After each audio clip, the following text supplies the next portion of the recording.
Welcome to the Gold and Silver Circle Luncheon. It is great to be back in person.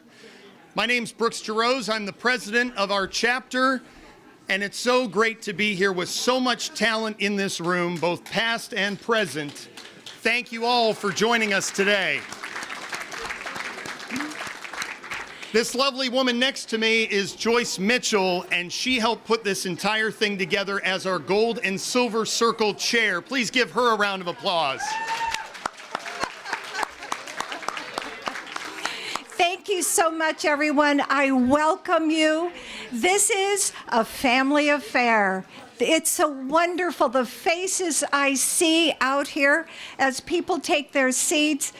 Spencer, people from so many years back. We are in this industry because we've been here a while, 25 plus, 50 plus years. We are a family. We can move everywhere in this country, and we always stay connected.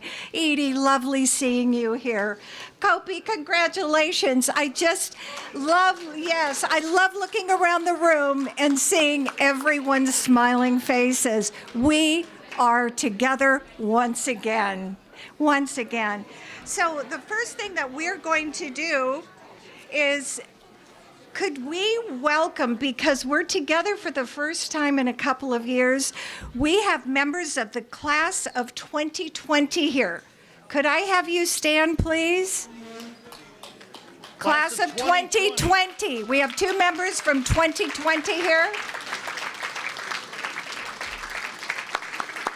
Thank you. How about 2021? Adrian Woodfork, would you take class of 2021? We'd like you to stand, please.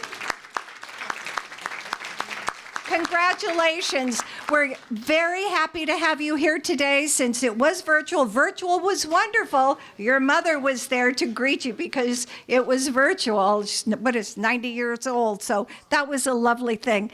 But today we get to say congratulations in person.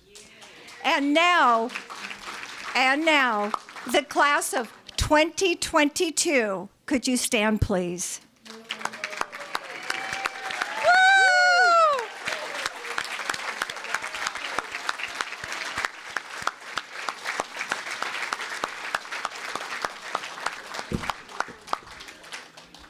What an honor it is to be around you all. Remember, this is not just about time. This is not about 25 plus years or 50 plus years.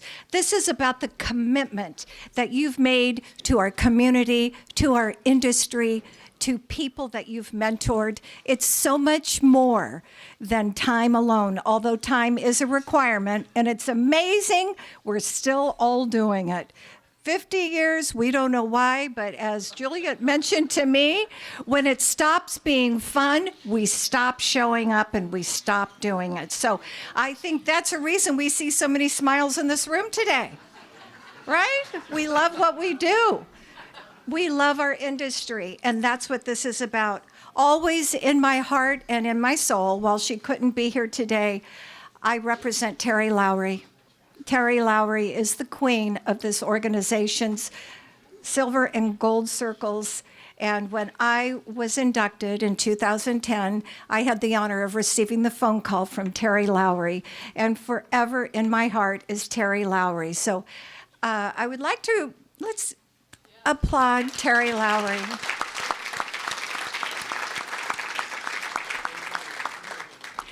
And that's about it from me for right now. You'll hear from me a little bit later. But this event is, what we may or may not know, is that this event funds scholarship students. So we have the veterans here, and the money from this event goes to the future broadcasters of our country and from our region. So this is a win-win in every which way that you could see it, because we're supporting the future broadcasters. Many of them are here. If you look around the room, they're at their tables, and we're going to be discussing our scholarship program in just a minute. Yes, thank you, Joyce. I want to first just say that Natus is most known for, of course, the Emmy Awards. But our board does a lot more than just the Emmy Awards. We also have a mentorship program that we would encourage all of you to be part of, where you can mentor the next generation of broadcast journalists and production people. So if that's something you would like to do, there is a QR code in your program, and please sign up for our Mentor Match program. That being said, we have a lot of other work that our board does, and I want to recognize all of the members from our Board of Governors. If you would all please stand and be recognized.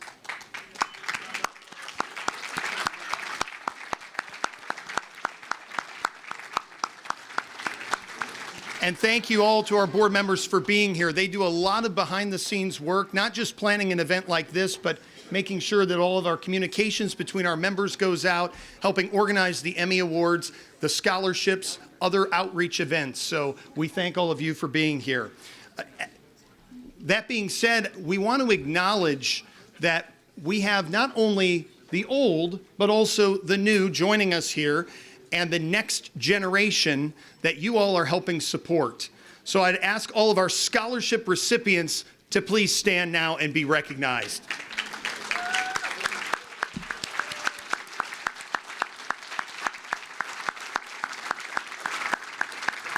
These scholarship recipients not only put together an application, but also submit some of their work, and it is impressive and outstanding. For all of us that are in the industry now, we better watch out because these guys are good. That being said, I want to introduce now our education chair, Toby Momtaz. Please come up.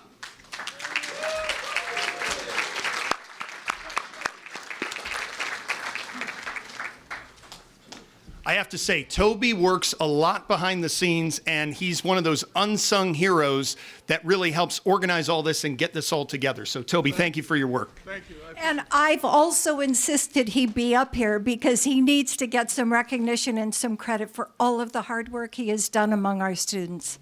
Thank you. Thank you, Toby. Thank you.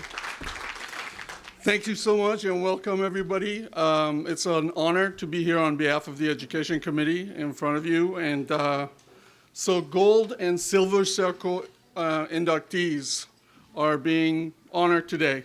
Fantastic. What a great honor. So congratulations to all of you. Just as Brooks and Joyce mentioned to you, today's luncheon brings together some of our industry's most renowned veterans in support of some of our most brilliant students in our region. That's what really makes this event so important and so special. So thank you all for being here. At this event, we get to commemorate the great careers of our Gold and Silver Circle inductees, as well as recognize some of our students, some of our region's future broadcasters by presenting a total of $18,000 to 6 of our region's students who might be sitting at your tables today. So please reach out and congratulate them for us. Thank you. And now let's take a look at our 2022 scholarship recipients and their winning entries in a short video.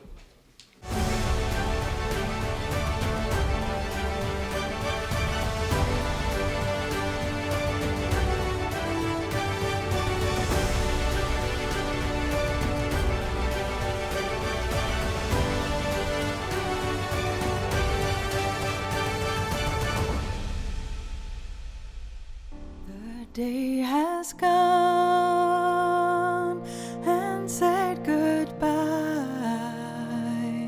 The stars are rising in the deep blue sky.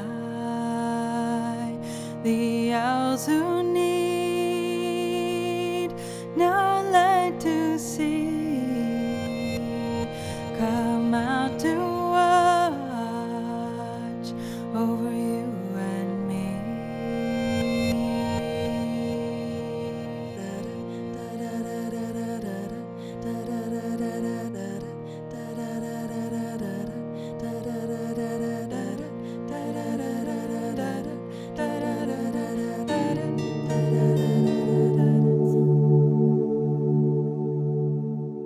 tough new immigration law went Now, into on effect. immigration, First Lady Melania Trump will reportedly visit immigration We're going facilities to build a wall. It's going to be built. during a raid of smuggled undocumented immigrants. David, good morning. The U.S. has been a melting pot of cultures, providing opportunity to those looking to make a better life. There have been ebbs and flows in policy since the Supreme Court made immigration a federal responsibility in 1875. An initial quota system emerged in the 1920s because of concerns over employment and jobs, as well as fear of foreigners.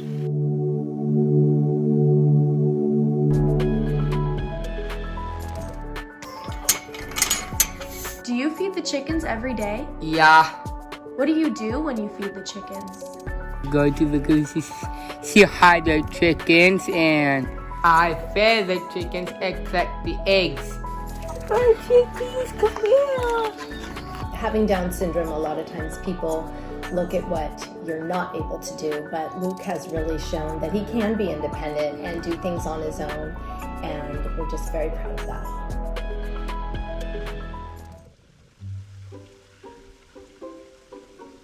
Salamanders are a type of amphibians. We'll see them marching across roads and trails and through the forest, or you can find them in people's backyards.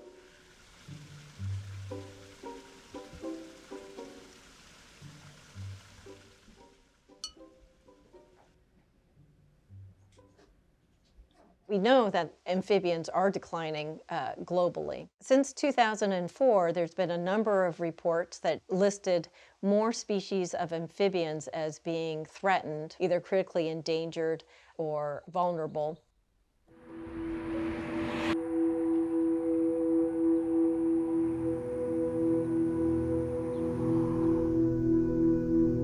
We are a small, predominantly black area. You can talk about the good, but there's a lot of bad. When I say bad, I mean toxic chemicals. You can't live in it and be safe. We have a responsibility to try and make it better and safer for ourselves as well as the kids.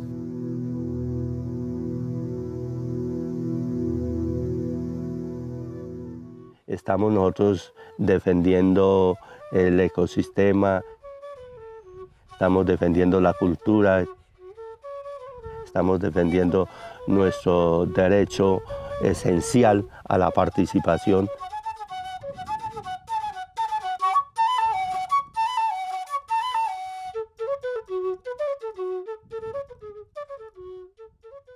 This is a páramo, a tropical ecosystem 10,000 feet above sea level. There are only a handful of places like this on Earth.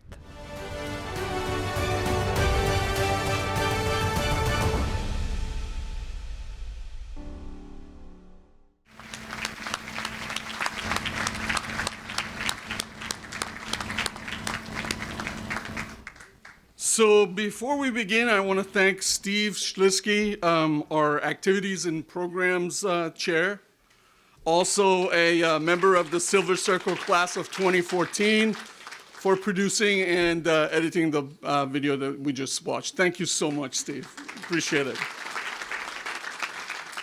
And without further ado, here are the recipients of the 2022 college scholarships. In the undergraduate category, the $3,000 Peter Marino Jr. Production Scholarship goes to Shireen Bina from Laney College, Oakland. Thank you.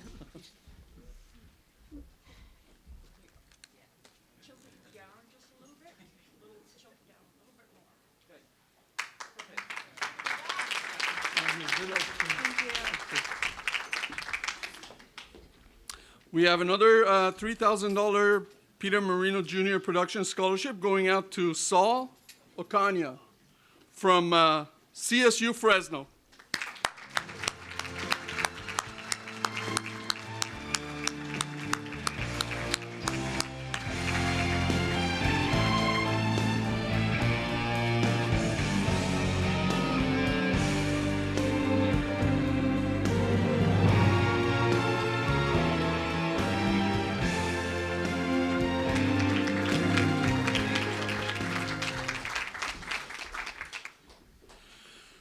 The $3,000 Shelley Faye Videography Scholarship goes to Carly Hobbs from CSU Fresno.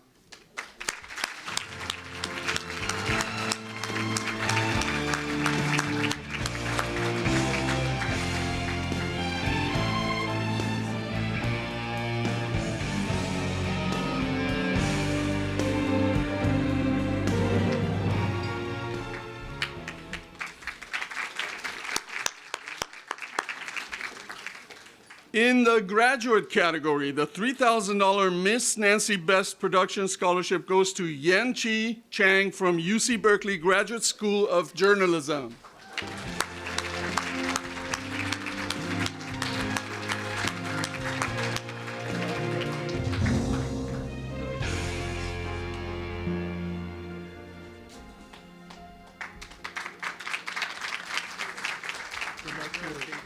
Good luck. We have another $3,000 Miss Nancy Best Production Scholarship going to Mary Jane Johnson from UC Berkeley Graduate School of Journalism.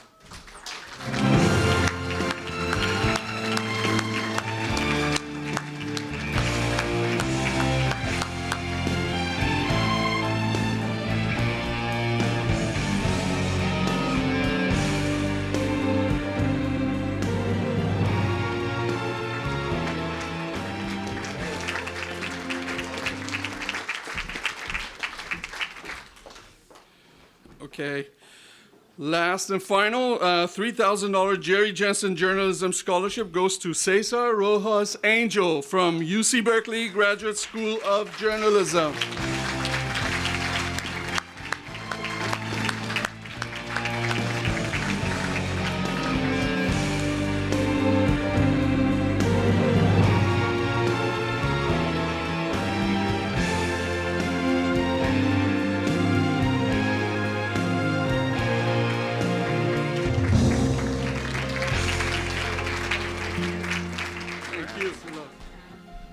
Thank you very much, everyone.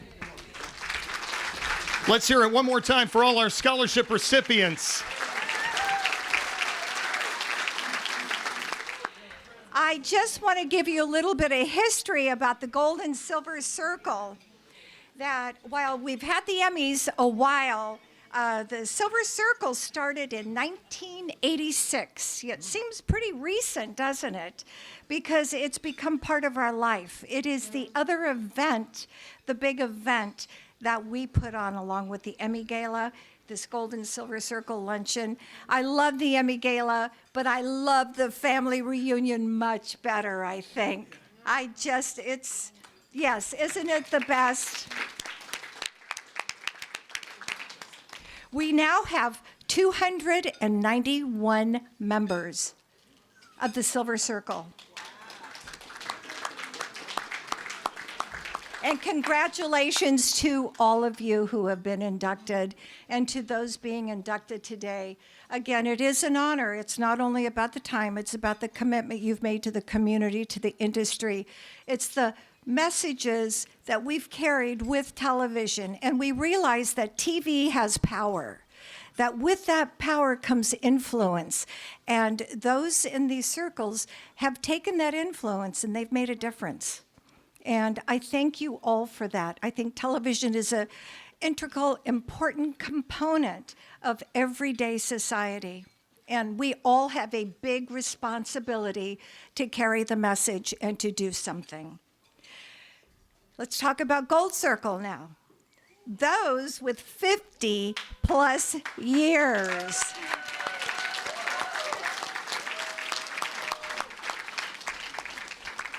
We will hear in a few minutes how that happens. We don't know.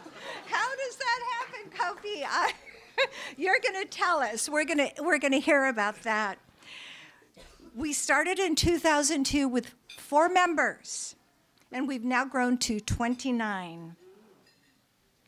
29 members. And unfortunately, along the way, we lose people.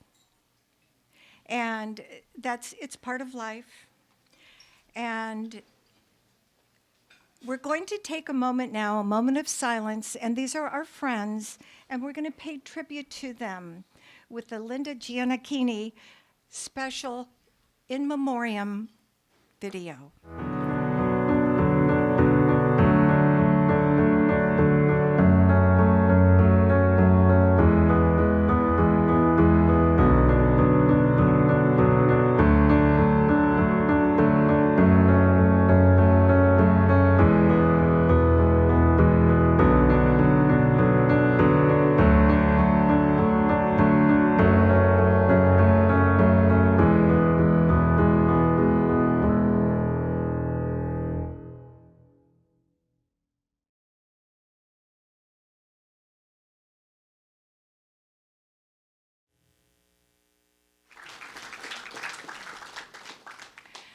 A couple of words about Linda.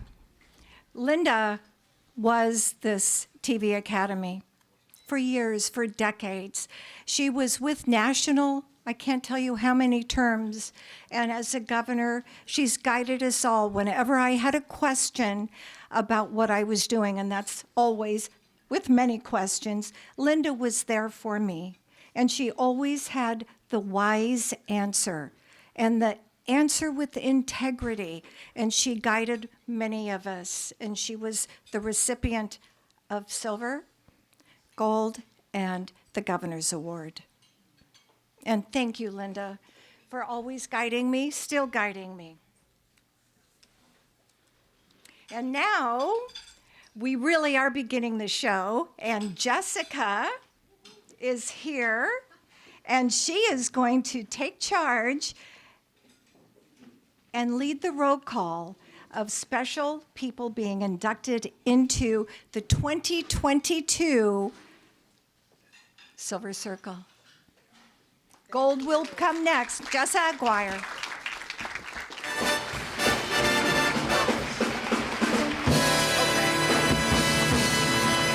All right, let me lower this. I need an apple box. Kathy Cavey, where are you when I need you? Okay. Let me lower this. It is so great to be here anchoring this coverage for you. Oh, wait, I'm hosting. The 2022 Gold and Silver Circle Luncheon. As some of you may remember, I was inducted into the Silver Circle back in 2018, and now I'm here hosting, which means I've gone from silver to patina, but that's okay. Yeah. Nobody tell Lieberman. He loves to call me a veteran anchor.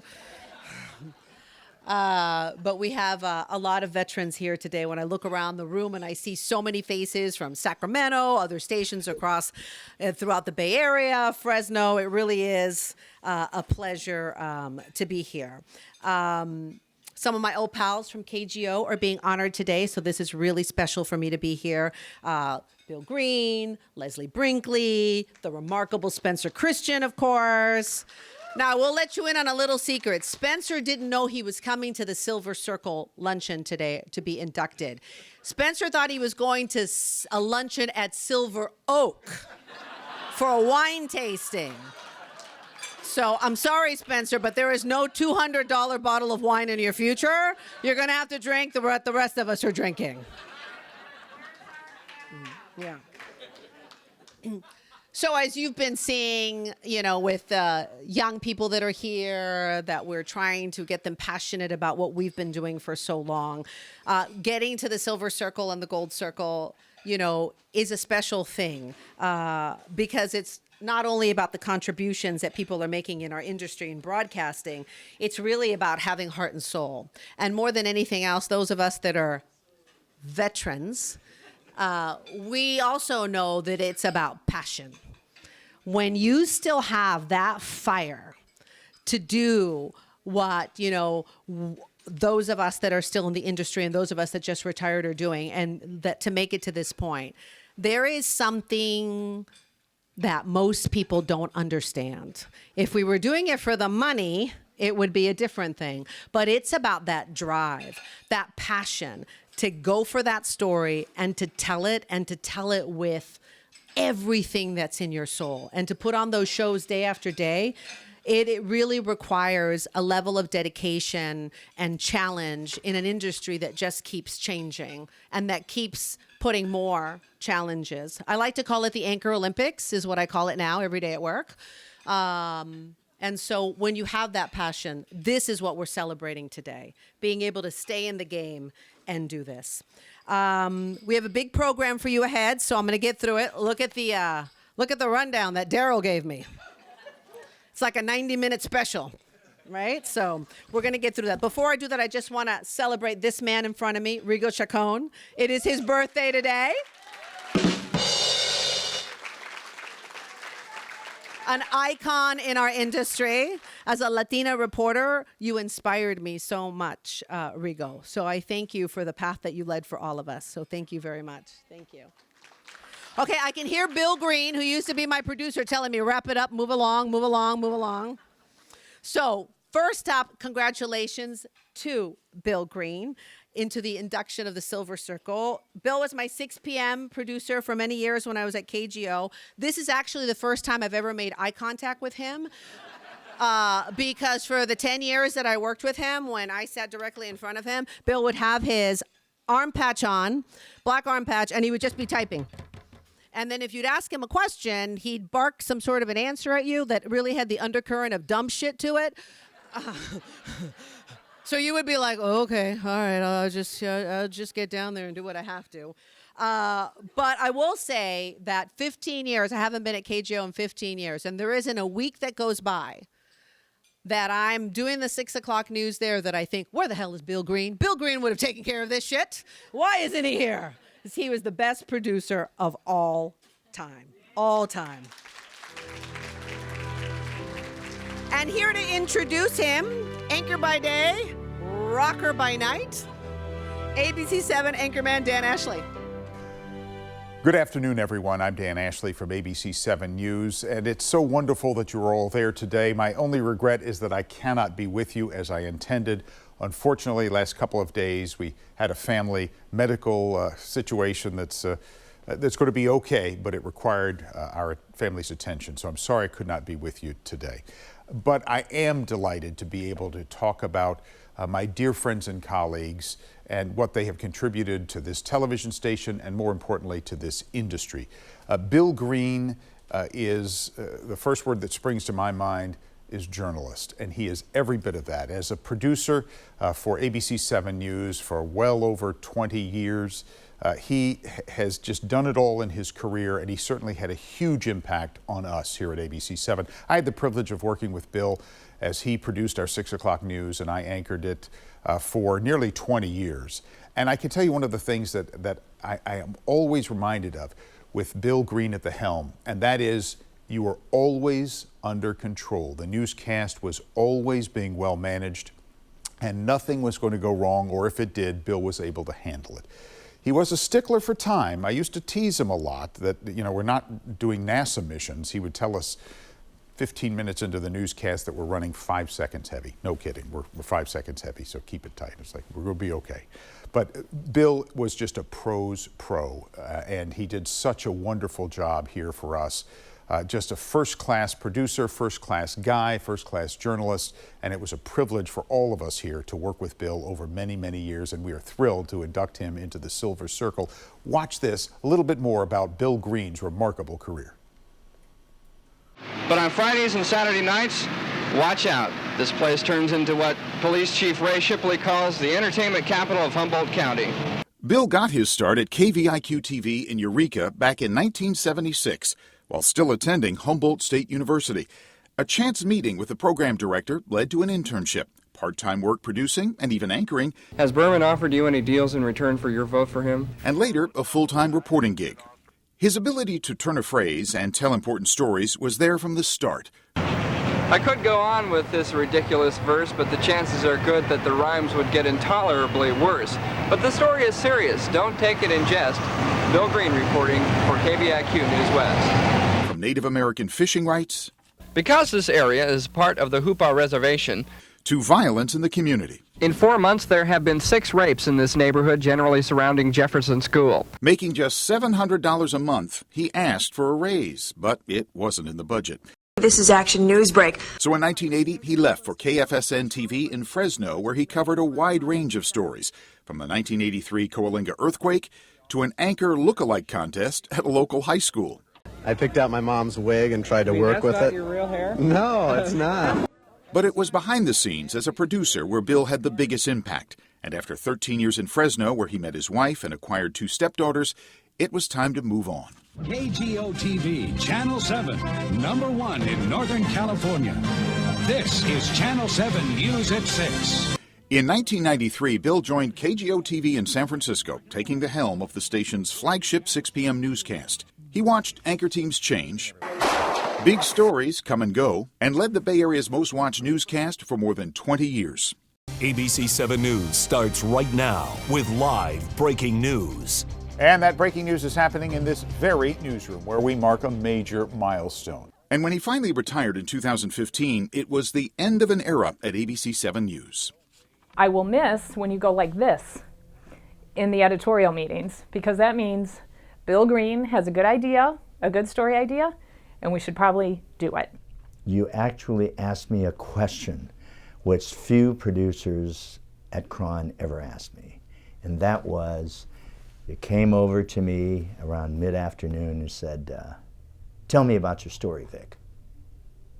And I was like, what? You've wanted to put a quality product on the air, how fiercely you fought, not just for your newscast, but the others as well. Well, probably mostly for your newscast. You've turned from the guy in Fresno to the guy who was the anchor of this TV station, not just a piece of furniture in this newsroom, but you're one of the pillars, one of the supports. I don't know how you've done, none of us know how you've done this for as many years as you have.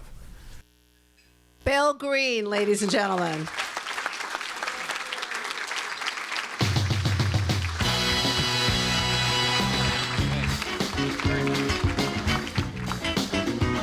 I didn't know I was going to be first, but it's good to get this out of the way. I've written out my remarks because normally when I have something to say to an audience, I put it on a teleprompter and make Jessica or Dan read it. But I don't have that luxury here today. Throughout my career, I've been blessed with great luck and good timing. I got my first job after literally interrupting a conversation about finding news interns. But I wouldn't have been named to the Silver Circle today if I hadn't been surrounded by so many talented colleagues. Their work not only fills our newscast, but informs our community. So the first people I want to thank are the anchors, reporters, photographers, editors, engineers, and maybe a couple of managers who've made up for my weaknesses and made me look good over the years. When I first started in market number 184, we didn't have the luxury of having a crew. We were one-man bands, shooting and editing our own film. Yes, film. Going to videotape made life a little easier, except that we had to haul around 40 pounds of recording equipment. They said it would look good on our resumes and that we could specialize in reporting once we got to a bigger market. But now, 40-something years later, guess what? Reporters in market number 6 are shooting and editing their own stories. The equipment is more compact, and now they have a fancier title, multimedia journalists, but we have come full circle. I'm honored to be joining the Silver Circle today, and humbled to be among the legends of our business, many of whom are here in this room right now. Congratulations to the class of 20, 21, and 22. Thank you to the Board of Governors for selecting us. Thank you to Dan Ashley for his generous introduction, mostly fake news.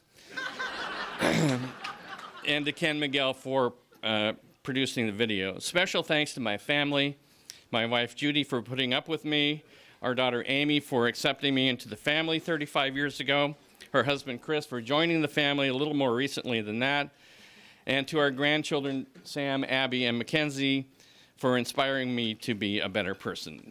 And thank you all for coming.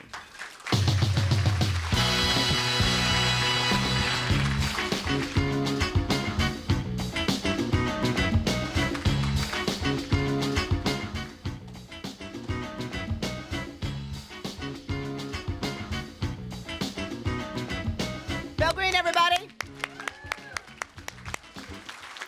Okay, Turning now to the Sacramento market and a woman who is a network all to herself. She's super busy. She'll make your head spin. She anchors. She does a podcast. She does stuff for the Web Weekly. Very, very impressive. I'm letting you know, it doesn't leave the room that she does all of this. I don't need Stephanie Adjuni asking me to do more shit. At all. From KCRA Channel 3, we honor Wonder Woman of News, anchor and reporter Deidre Fitzpatrick. And her presenter today is KCRA's Evening Talent Silver Circle member and all-around beauty, Edie Lambert. All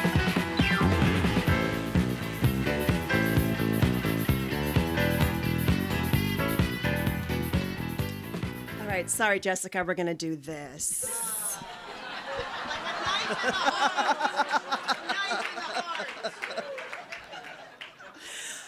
Okay, well, before I talk about Deirdre's career, I really have to start with Deirdre's strength. She just completed another Ironman triathlon. I'm sure you know that is 2 miles of swimming, 112 miles of biking, and then you do the full marathon. As you can imagine, that requires a lot of discipline, strength, grit, and endurance. And the thing about Deirdre is that she is an iron woman, not for the miles, but by her very, very nature. That same discipline, strength, grit, and endurance is what makes her such a fantastic journalist. Just one example would be her Olympic coverage. She has covered all the Olympic Games starting in 2000 with the Sydney Olympics. Those assignments are their own marathon. This is 3 weeks of insane deadlines, sleep deprivation, logistical challenges, and trying to keep track of time zones when you're doing live shots for all 30 Hearst stations. So here's the thing about Deirdre. She thrives in those extreme conditions. She loves a good challenge, and that's what makes her so darn excellent at them. The other part of what makes her so good at this job is how deeply she cares. She is one of the best writers and storytellers I know, and she puts her heart into making sure that she does every story justice. When she's not in an Olympic sprint, Deirdre finds new challenges. As Jessica mentioned, she was the first in our newsroom to create a blog. After that, she created a podcast. As usual, she was super scrappy about it, and she records it in her laundry room with her own equipment, and it is excellent. She has broken through the incredibly competitive world of podcasts in the Apple ranking, so that tells you a lot about what she produces. And of course, she's also our star morning anchor. She makes that shift look easy. She's done it for 22 years, and we all know it's not. That also requires a lot of endurance and discipline. And then on top of all that, somehow she makes time for her dearest friends. We're lucky enough to call her a dear friend. She's the first to cheer our successes. She's there for the low points, usually following up with a handwritten note of encouragement.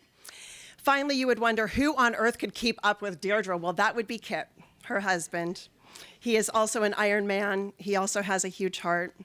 And any discussion of the way Deirdre leads with her heart has to include Colin and Declan, who are here, her sons, at the center of her life and her heart, even when her life takes her to Sochi or London or Tokyo.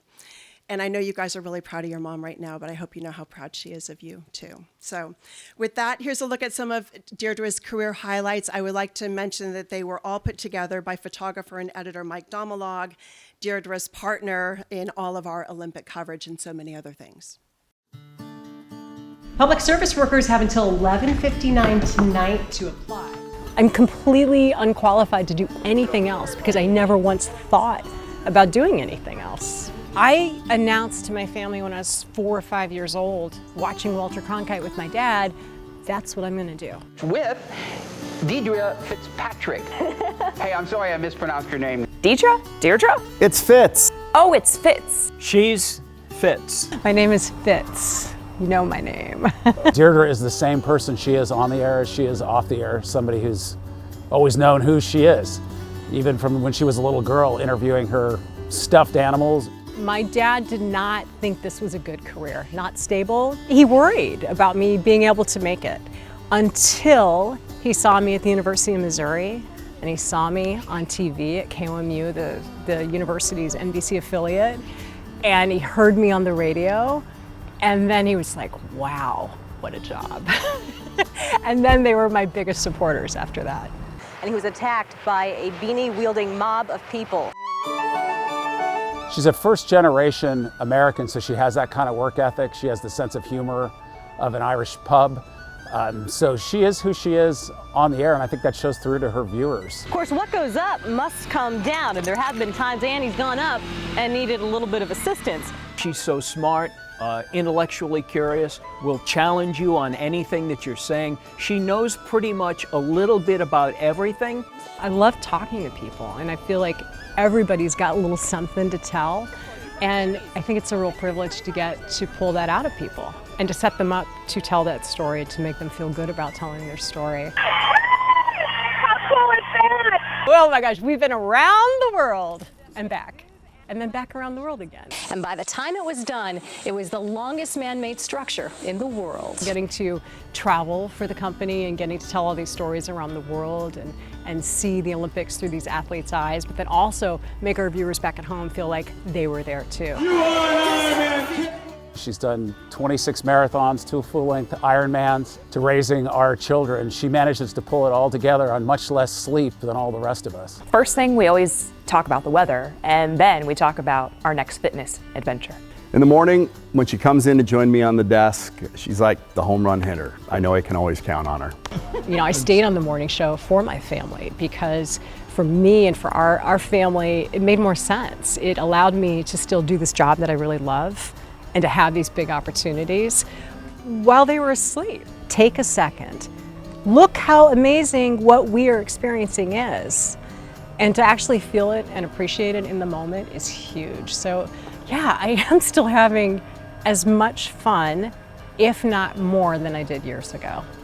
And that's pretty cool to be able to say about a career. Yeah, and everywhere you go, there's a blower. And everywhere you go. Yeah. Please welcome Deidre, Superwoman, and the Benjamin Button of news.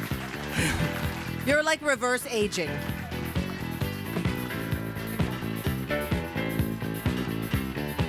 I'll bring this one down too. Wow, so much self-reflection, and I have got to think that this is what it would be like going to your own wake, because that's kind of what that has felt like over the last couple of weeks as it was being put together. Fun fact, I actually turned down the job I have 3 times. I never wanted to be a morning anchor, like really didn't want to be a morning anchor. And Fred Young from Hearst Television came into town and he pulled me into a room and thought I was just getting fired. And instead he said, why do you keep turning this job down? And I told him that in my mind, it was a dead end. I was in my 20s, told the vice president of the company it was a dead end and that I really wanted to do big things. And he said, you know, morning news is changing, and I think that you could be part of that change. And if you take this job, I promise you that you will do big things. And that's the backstory of how I ended up on the Olympic project for Hearst Television and helping develop what we've done over the last 20 years. The second mentor I had was Brian Bracco, also with Hearst Television, and he taught me, drilled into me, that if you have fun doing your job, you can do anything. No matter the hours, no matter the conditions, you can do big things if you're having fun. And so I have always tried to have as much fun on the company dime as possible, as you can see. My third mentor is a woman, Wendy Chioji. And Wendy taught me the people part of the newsroom. And what she taught me about people is to be competitive as a team, but not with each other. And that for me has been huge. She also taught me to do your best every day to set people up for success, to help them be their best. And in turn, you're probably going to be successful too, to recognize the small parts of the day that make people feel good about the job that they did. And maybe they'll show back up again at 2 a.m. the next day, which is super important. So in terms of the people around me, Mike Domalog, Dommy, as we call him, is the one who put that video together. And also for Dave Ramos, who'll be up in a few moments. He is the big brother I never wanted, but I didn't know I so desperately needed.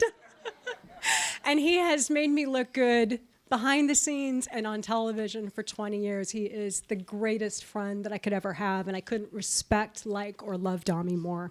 And I'm so sad he's not here today. Edie Lambert, I don't think that there often are you? Oh, there you are. I don't think there are a lot of relationships like you and I have in newsrooms, and it's a shame because I think we're better professionally and personally because of the support that we give each other. Gretchen Littlejohn, who led our morning news for 19 years, is still our greatest cheerleader, although she's off on holidays now and rubs it in every time one of them rolls around, which is a lot from what I can tell. Ariel, you were a breath of fresh air for us, and we love your leadership. Oh, I'm not done. Derek, Tamara, Claire, and Alex, thank you for being here to support me today. And to my family, Kip, I'm so appreciative of the partner that you are in our life and the sacrifice that you make. Having a wife on TV is not nearly as glamorous as people think it is. It's actually quite annoying. And to my children, it's super embarrassing. And I'm aware of it. But I do hope both of you find careers that you love as much as your father and I love our careers. I hope you know that working hard is what makes you lucky in life usually. And I hope that you know that by giving back and being of service to others is really where you succeed. So I love you all, and thank you very much for this honor. It's especially humbling knowing that I still don't have a plan B in my life. And I'm really glad that this has worked out. So thank you.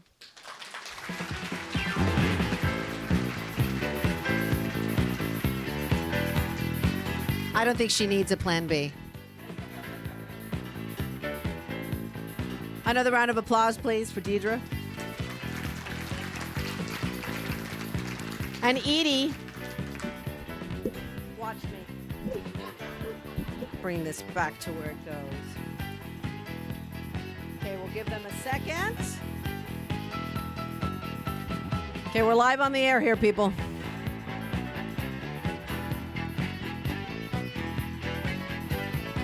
All right, thank you. Yay! All right, there is one universal truth when you work in TV, is that as reporters, you cannot do your job. You cannot tell that story no matter how well you do that interview, no matter how fabulous you think your script is. That story will not be a success unless the pictures that your photographer gives you matches those words. The pictures make or break a story every single time. Our third inductee, yes, Kathy Gavey. Our third inductee is a fearless photojournalist, also making his mark in our industry, Rob Horn. And here to introduce him is retired KPIX anchor, Silver Circle member, and Murphy's Mountain Man, Ken Bastida.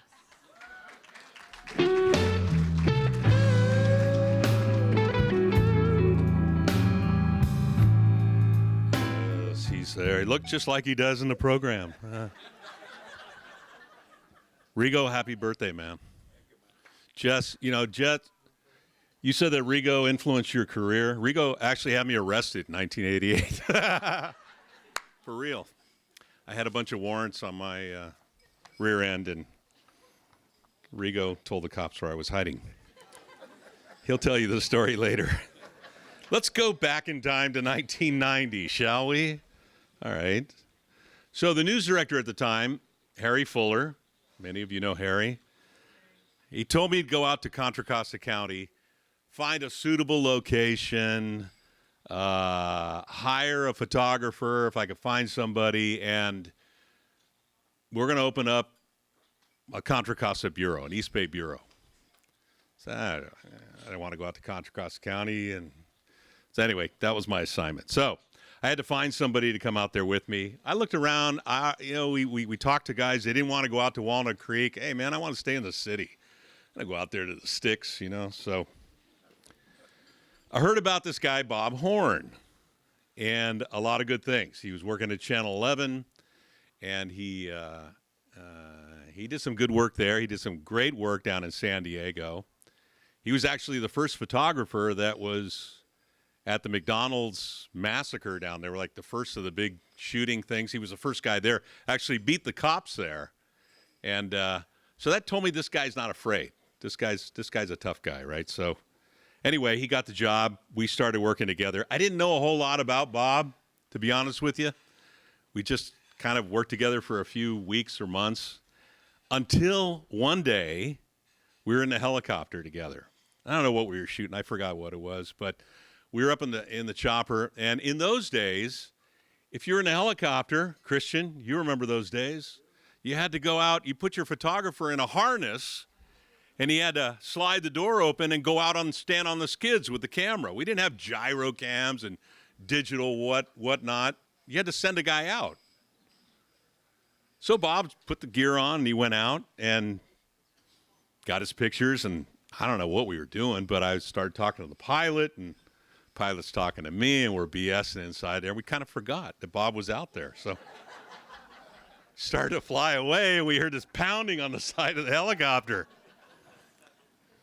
Oh, crap. We left Bob outside. So slide the door open. He comes in. And those days, he had red hair. You remember Rigo? He had red hair sticking up like that from being outside in 90-knot winds. And oh, no, man, I'm sorry. We forgot about you. We left you outside. And his reaction was he laughed. He loved it. Thought it was funny. And I learned something that day. I learned that this guy, first of all, was not afraid of anything. Second of all, had a great sense of humor, right? So, I started thinking about this guy, and I started thinking, well, maybe there's more we can do, more things we can get into. And when we were in the East Bay Bureau, actually, that was anything east of San Francisco we covered, even if it went all the way to New York, D.C. That was our gig, right? Over the course of several years of working with Bob, I tried my damnedest to kill this guy. I mean, I put him in ice cold water in the Tuolumne River. I ran him over Clavey Falls. I ran him to, I can't remember how many times we went to Blue Canyon where it was below zero and, forest fires. Every year we would spend time in that. Burned him up out in the desert a couple of times. Bob Horn actually broke his arm on a story one time. We were in Yosemite. He got thrown off a mule. He breaks his arm, and I figure, oh, we're screwed, right? He goes and gets a cast put on his arm. We end up climbing Half Dome. He's got one arm in a cast. He's carrying a 75-pound pack on his back, and he's going up the cables with one hand. That is a badass. Did I win a prize?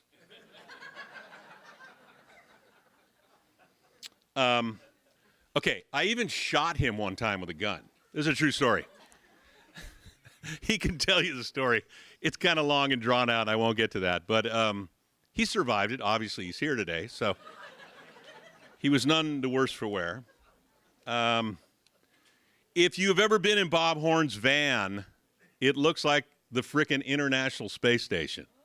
It's like there's all kinds of cubbies and little things hanging and places where you shove things in, but he knows where the gaffer's tape is. He knows where there's a tie wrap. He knows where there's an extra light bulb. He's going to save the live shot no matter what. And so one of his favorite sayings is, still to this day, anybody who's worked with him, is, the only cure is a sea cure. Thank you. All right, I'm going to wrap it up.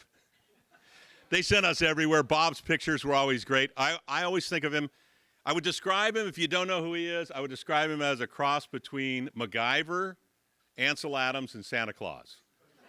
And the latter is pretty obvious. Let's take a look at the tape now and find out more about Bob's career. Bob Horn and his beard are easily recognizable out in the field, always accompanied by a Harley-Davidson t-shirt. It's not sitting in an office 5 days a week, which I could never do. Bob has never been one to seek the spotlight. He spent his entire career behind the camera.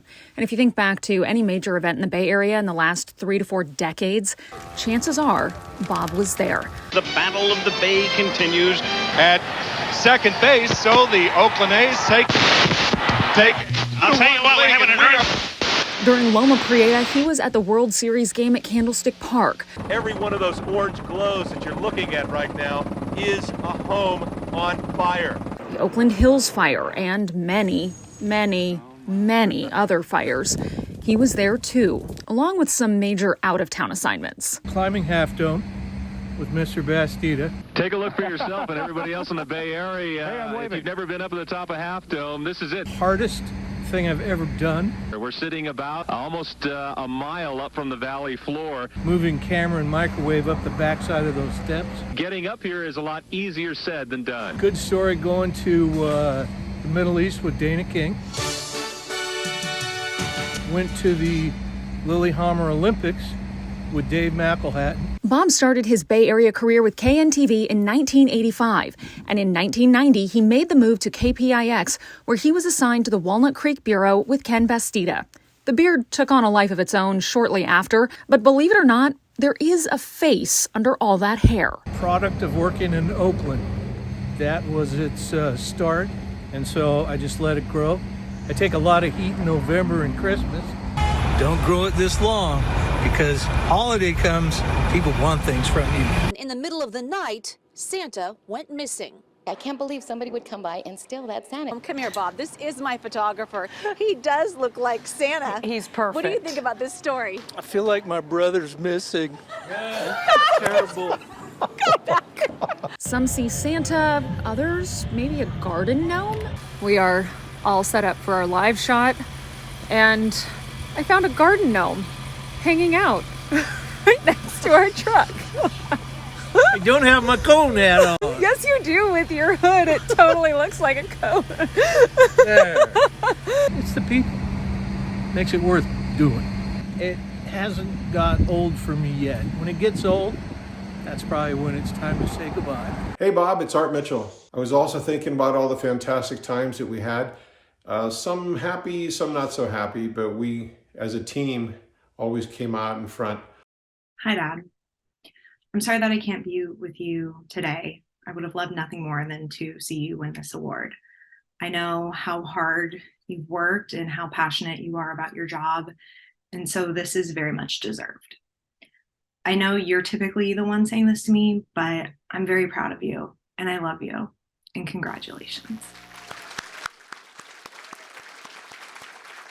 I wish I had time to tell you a story about the prostitutes in New Orleans who wanted to braid his beard, but that's for another day. Santa, if you ever need a backup, I got the guy for you. Bob Horn, come on up.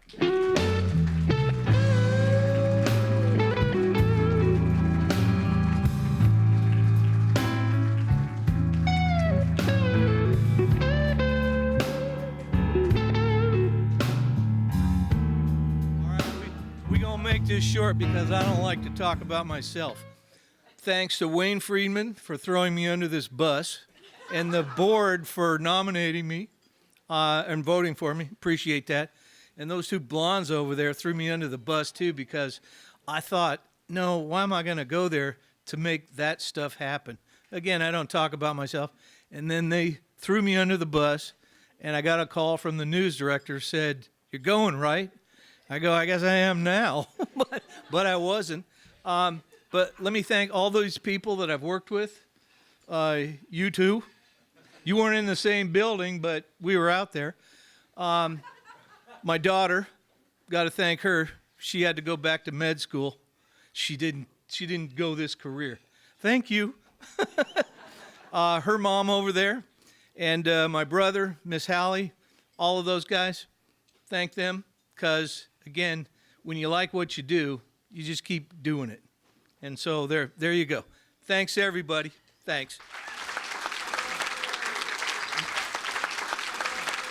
Go on outside. Get your award. Boy, I learned a lot about Bob today. I also learned that Ken really misses anchoring.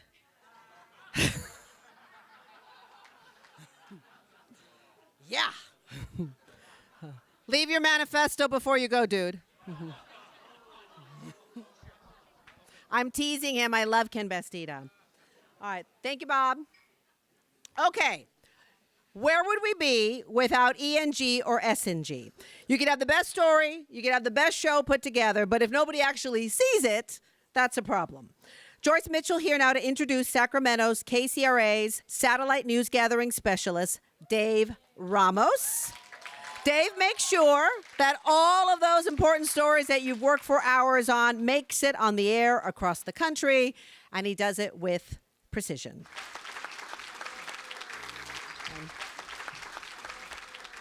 I think people just might be sick of seeing me, that's all. I have the honor today, I'm looking at my friend, of inducting my friend, my dear friend, into the Silver Circle. Yes, I think his daughter, his family, everybody is very, very proud of this man. I met Dave when I was a news producer. I was a line show producer at KCRA for many, many years, far too long. I think I produced the news far too long, 13 years. I don't think anybody should ever be a line show producer that long. Makes you crazy. And here I am, a little crazy. But Dave and I became fast friends because it takes a team to put on a newscast. I never did it by myself. I needed someone who was ready to roll when the stories were breaking and get that truck out there. When we got E&G, what a treat it was to not just have to say to the film department, is it soup yet? Bring it in, cut it, slap it on the air. Let's get it on the air. So we had E&G. We actually could do it instantly. And that was what a wonderful, wonderful thing. And Dave Ramos and I became very good friends. We both worked the swing shift. And when you work the swing shift, what else do you do when you get off work at night? Well, we had what we called bubble offs. We would go out and we would compete to see who could buy the cheapest champagne that tasted the best. And then, of course, there were 3 of us, so we'd have to drink 3 bottles of it that night. And then we would vote. And I know champagne is from the region of Champagne and all of that, but we didn't know in those days. We had a blast. And what I learned about Dave is that he always delivered. When I said, oh my God, can you get there? Do you think you can do it? He goes, I got you covered. I'm going to get it done. And he never failed me. He always did the very best he could. And the man has integrity in the field. He has determination. He likes to keep his cables pretty clean. He doesn't like them to get dirty, and I respect that too. Humble, understated. And when he received word of this induction, he was so surprised. And this is a business of egos. I would say there are some egos in this industry. I run into them every once in a while. Not in this room. Not in this room, of course. The egos are put to really good use if they're in this room. But he didn't have a big ego. He just wanted to get the job done and help tell the story. And what a wonderful, wonderful joy it has been. Again, if the story is told and no one sees it, if the talent's on the other side and no one sees that talent, we haven't done our jobs. And without an E&G, and then he moved into SNG, Satellite News Gathering, he's been all over the country. From floods in Texas, he drives that big truck, to Super Bowls, to all these events, and strings the cable. He gets there and he looks for the best location. My wonderful, wonderful friend, colleague, Dave Ramos. Let's take a look, and thank you to Mike Domalog for this video also. Well, I have a bachelor's degree in mass communications, not electronics necessarily, so I've learned everything from somebody else. He looked for ways to improve the job and look for easier ways to do it. Point-to-point microwave trucks. We have 2 satellite trucks. To do what Dave does, it takes a guy with iron pants that's willing to go out there and spend 2 days on a job without sleep. I wanted to run the satellite truck when I saw the satellite truck. So being able to adjust and change what you know and your knowledge, always wanting to learn more. Ladies and gentlemen, we're here at the spacious and beautiful Pebble Beach Lodge, if you will. And we have seen some celebrities. Why, I've personally seen Gerald Ford, Jack Nicklaus, Craig Statler. Can you make anything out of a paper clip and a pocket knife? Listen, I can make a transponder out of a tampon. So it can be tense. So if you can have a little humor and make your job more fun, have a little bit of humor in it. I'm sure Dave's had many MacGyver moments out in the field, either helping people get the news on the air or getting them what you need just to make it work. I didn't really care that much about call letters when you're out in the field. You're all kind of, you have the same goal. Let's get this thing on the air. Thank you, Dave. There were times when our satellite truck wouldn't work and you'd come on over and help get it running. Same thing with us, with you guys. It was always a good relationship out in the field. First one's an over, second one is an under. Join Dave and off we go. I've seen a lot of things, some good, some bad, some fun. I've been to Super Bowls, I've been to Olympics, I've been to riots, death, mayhem, been shot at. It's been quite a ride. 7 months pregnant with my daughter Jillian, and Dave had been gone to the fires in Grass Valley for about 3 weeks. And he came back and he said, well, I got some good news and bad news. I go, well, what's the good news? He goes, well, I'm done with the fires. He goes, but the bad news is I've got to drive to Hurricane Gilbert. So off he went to Texas. And she said, no again. And I said, well, I have to. There's no choice. And she kind of got used to that, I guess. I've traveled to almost all the Central America countries, working on a team that digs freshwater wells for people that, for people that don't have fresh water, something that we take for granted. At the end of the period of time that we're digging this well, the community has watched us the whole time. It's just a tremendous amount of gratification in their faces that I see. At the end of the day, I was enjoying what I'm doing and I enjoyed the people I work with.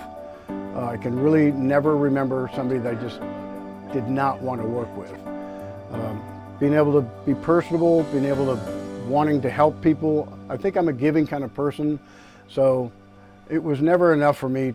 I wanted everybody to be happy.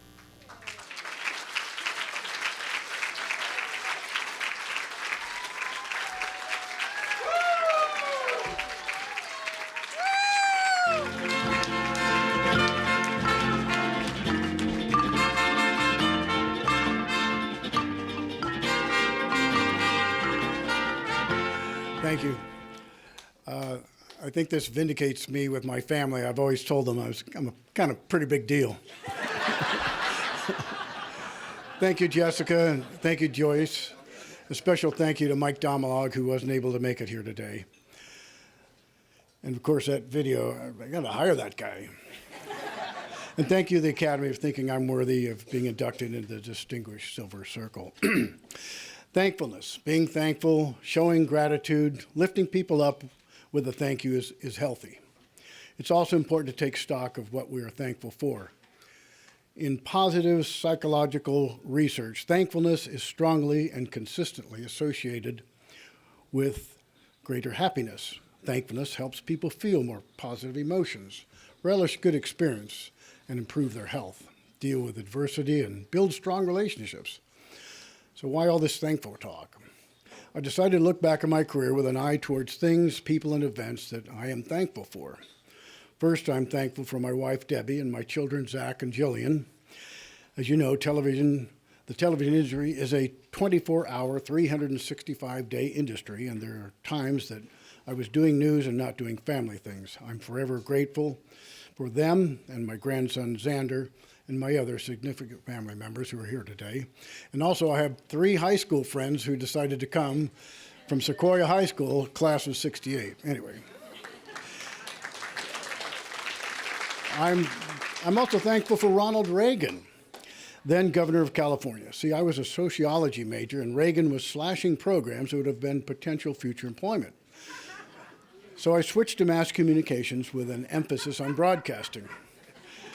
I'm thankful upon graduation I went back to technical school and obtained my first-class radio telephone license, which enabled me to get my first television job way back in 1974. I'm thankful for working in the earlier part of my career with coworkers who were the first-generation television people who worked in the 50s and 60s when television was becoming of age. The knowledge and the instruction they gave to me was instrumental in shaping my work ethic. I'm thankful to have worked at legacy television stations. My first station, KHSL TV in Chico, was one of the first stations licensed after the FCC freeze in 1953. I'm thankful to have continued my career at KCRA and another legacy station in 1983. The history of KCRA is legendary, and its owner, the Kelly family, with their unbridled vision for news, is unmatched. With KCRA, I've had the opportunity to work with cutting-edge technology and to be on the front lines of many major news events in Sacramento and in many parts of the country. That same vision for KCRA continued when the Hearst Corporation acquired it in 1999. I'm thankful for being mentored by such people as Fred Harris, who you saw in my video. Fred took the time to introduce me to the operation of the satellite truck and satellite truck news gathering. I'm thankful for many places, events, and people that television news has brought to me. Some of the best friendships are those that have been cultivated while on news stories. There's a special bond between folks in the field when we meet on stories. I have friends that I know from the Oakland Hills fire, the '96 Olympics in Atlanta, to the Scott Peterson trial in Redwood City. I hope that I've had an influence in a positive way on those that I've worked with and trained. In closing, I urge you to take stock occasionally in all that you are thankful for. Thank you.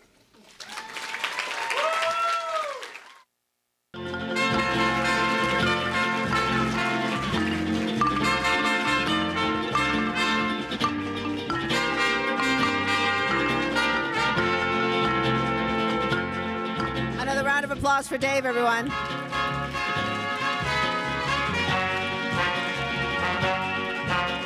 All right, so we all know we really can't stop progress. If you've been in this business for more than 20 years, you know how much everything has changed. Everything is electronic prompter, electronic cameras, everything, right? And it's all changing around us all the time. But the one thing that hasn't changed is good storytelling. That is at the heart of what we do. Our next inductee, Leslie Brinkley, is a master storyteller. She's from KGO ABC 7, and you can't forget that image of her during Loma Prieta and the Bay Bridge. That is an indelible connection to Leslie Brinkley. Back again from ABC 7 is anchor Dan Ashley. I can think of no one who deserves being inducted into the Silver Circle more than Leslie Brinkley. What a storied career she has had.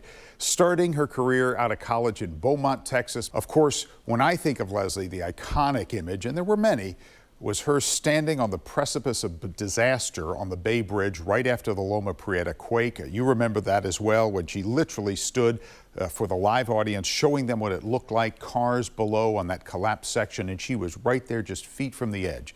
She's an intrepid, fearless reporter and always has been, and she is a world-class journalist in every respect. When Leslie Brinkley put it on the air, you could trust that it was accurate, that it was fair, and that it was right. I got to know Leslie shortly after I arrived. She was kind enough, as we moved into the Walnut Creek area, to have us over to her house and make us feel very welcome. She's a kind person who puts family and job ahead of everything that she does. But family is very important to her, and a sense of community as well. She has 2 grown children. She's married for a long, long time to her husband, and they've built a wonderful life together. But a big part of that life has been what she has done over the years as a journalist for ABC 7 News. So many great stories, so many great contributions that she has made. She has been an impact player. Watch a little bit more about Leslie Brinkley's career. It was October 1987. The world watched as rescue crews tried to save baby Jessica from a well in her backyard in Texas. Reporting live from the scene, Leslie Brinkley of KTRK. Leslie, what can you see from where you are? Here it is. There's a cheer. Yes. Oh gosh, Dave. This Here we is go. it. There she is. There she is. The pictures are snapping. The crowd is cheering. A lot of applause, a lot of whistling and happy, smiling faces. After all, Jessica is a product of all these rescuers' ingenuity. Not long after that, Leslie made her way to ABC 7 in San Francisco and found herself quite literally in the middle of another major story. It was a normal news day. We left the station, got onto the bridge. We're headed for a Caltrans meeting on the Oakland side. We're talking. All of a sudden, it felt like our truck was on a trampoline or tires had blown. It was just moving in every direction, up and down, side to side. And that was right at 5:04 p.m. It's been a frightening scene here, as you can see just below me. is where this crack in the Bay Bridge occurred, a 50-foot section. You see down there below the two cars that were on the upper deck when the bridge collapsed. We were just floored by what we were seeing. Things were so much worse than we expected them to be. The thought of just missing that has never left me. 30 seconds earlier, I might have been where that piece of the bridge collapsed. Oh my God. The 1990s were equally eventful for Leslie. This is a special report from Channel 7 News. Good afternoon, I'm Carolyn Tyler in the Channel 7 newsroom to bring you an update on that firestorm in the Oakland Hills. It is, of course, still raging out of control. At this point, the flames were within 1 mile of downtown Berkeley. It was that close. Now, this gives you an idea of what residents are finding here. A brick pathway, a wrought iron fence. You come up to the edge of the house and there's absolutely nothing left. Now, 3 decades later, Leslie is still covering the Bay Area's most impactful stories with the same integrity and intensity. Nobody wants to walk around with it, hi, Mary Burward, rape victim. Mary Burward was one of the youngest victims. When I first met her the day after the arrest, she was still in shock and wanted to remain anonymous. Well, there are a lot of students and parents down here today linking arms. A lot of these kids were very serious about the message they were trying to get across. This is what democracy looks like. Parents said they pulled their kids out of school today for this lesson in real life. Gil doesn't just grow flowers. Gil just gave me a squash. He also grows food, tomatoes and squash that he delivers to neighbors. For your more than 35 years of storytelling at ABC7 and beyond, we thank you, Leslie, and welcome you to the Silver Circle. Hi, everyone. I am so incredibly honored to be nominated for and voted into the Silver Circle. It's something I've heard about for years and watched as other esteemed colleagues joined. And I'm so flattered and blown away by the honor of accepting this and being inducted today. So many memories come flooding back when I think about my TV career. I graduated from college in Indiana in 1980 from Notre Dame, moved down to Beaumont, Texas for my first job. I was hired as a weekend weather anchor and a 3-day-a-week news reporter. And the first day on the job is Saturday. Hurricane Allen struck the Texas coast, and I was on the air, first day on the job, reporting on this hurricane and telling people what to do. It gave me that big moment of, wow, what a responsibility, what we step into in this job and in this career to relay important information to people and have fun with it. I told my friends and colleagues at the time, I love this job so much I would do it for free. But I, of course, wouldn't do that anymore.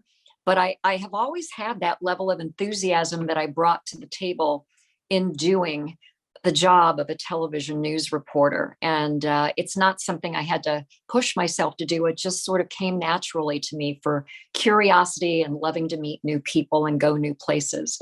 Along the way, it's all the people that you meet who make the biggest difference. And I have become such great friends with all my colleagues. I still am in touch with so many people from all along throughout my career. And that's number one that comes to mind. I want to thank all the news directors who have believed in me, the colleagues, the photographers who I've ridden around in trucks with, and we share our personal stories. And when I moved here in 1988 to the Bay Area, the incredibly talented crew at ABC 7 News back then and through the years, you guys have helped me elevate my game, made me the reporter I am today, make me look good on the air. The producers who make me on target and as accurate as I can be. And what I brought to the table, I think, is just my drive to always be objective, to listen to both sides, and beyond that, to kind of enjoy my conversations with other people. I've treasured meeting presidents and governors. I met Jimmy Carter on the tarmac in Texas back in the day. all the way through Joe Biden chatting it up with me at a cafe in Oakland as he ordered a coconut cream pie a couple years ago. So there are also, in addition to those celebrity interviews you do, there are the everyday average people you end up interviewing, the hundreds and thousands of people I've talked to over the years who have taught me so much about life and the moments in life, the real humanity that we all live through. And that's been so significant to me, the conversations I've had, the tragedies, the successes I've shared with people, looking them in the eye, a mutual trust develops, and wow, you get amazing stories to relay to other people. I have loved this job. I've loved this career. And all of that is fed into my real life, my personal life, my devotion to my family. I apologize. I am not there today. I wish I could be, but I have my daughters in from out of town. We're celebrating my dad's 94th birthday. I promise I'll be there with you celebrating and having a glass of wine or 2 or 3 next year. And the year after and the year after that. It's been quite a ride. And I continue to enjoy every moment, every day I'm on the job, except for when I'm standing in the rain. And besides that, I love this line of work. I'm so happy younger people are continuing to see the value of being a journalist. Thank you to ABC 7 News, my home, for all these years. I love all of you. Thank you very much. The remarkable Leslie Brinkley. Okay, we have another veteran storyteller being inducted into our Silver Circle. Rob Roth spent decades as a reporter at KTVU. Rob ran with the City Hall crowd, all the biggies, the mayor, Newsom, London Breed, who honored his retirement with a surprise ceremony. And here to present Rob is Channel 2 retired political director and Silver Circle member, Randy Shandabell.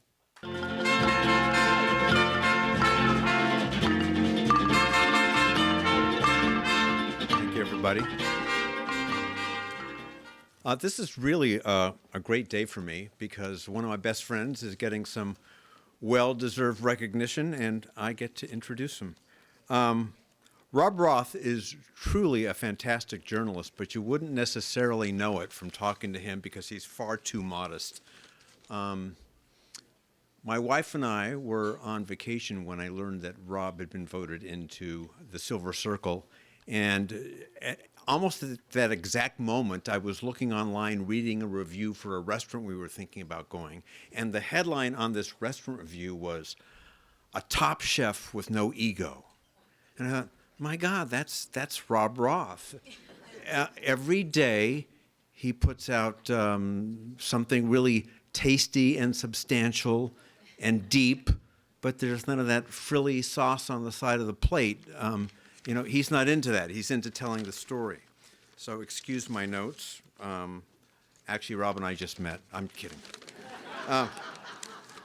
This is what he told me to say. Sorry. So Rob is like that rare star receiver in football who isn't a diva, who doesn't do a touchdown dance. Unlike other wide receivers, and some reporters, including myself at times, Rob not only didn't do touchdown dances, he didn't demand the ball, he didn't complain if he didn't get the best story. He was always a good sport, a team player. One thing about Rob's stories on Channel 2, they were invariably well written. Big stories, small stories, natural disasters, stories about government incompetence, or some really touching personal stories about people going through some crisis in their lives. Rob really had a great way of turning a phrase, and the thing that always impressed me is even though his writing was brilliant, it never called attention to itself. It was always in the service of the story. His goal was to add dignity to the lives of the people going through what they were going through, and I thought that was really good, and he did that throughout his career. Now, this may sound silly to talk about when you're paying tribute to someone's career in journalism, but Rob is an immensely likable guy. Photographers really enjoyed working with Rob, certainly more than they enjoyed working with an old grouch like me. And when news crews enjoy working together, they generate better stories. And I think that's one reason Rob's stories were always so good, is that because photographers liked working for him. They worked hard for him. Wow, already? Just briefly, I want to get back to Rob not being a diva. Lots of us reporters, most of us probably don't like to admit it, but we are kind of divas, demanding this, expecting that, and that can't be much fun for everyone else in the newsroom. But Rob was not that guy. By being a great journalist and by being a modest, incredibly easy to get along with guy, Rob made Channel 2 a much better place to work at for 40 years. So Rob, do me a favor, just this once, when you come up here. Before you do come up here, there's going to be a videotape about you. But when you come up here, just this once, do a touchdown dance. It's okay.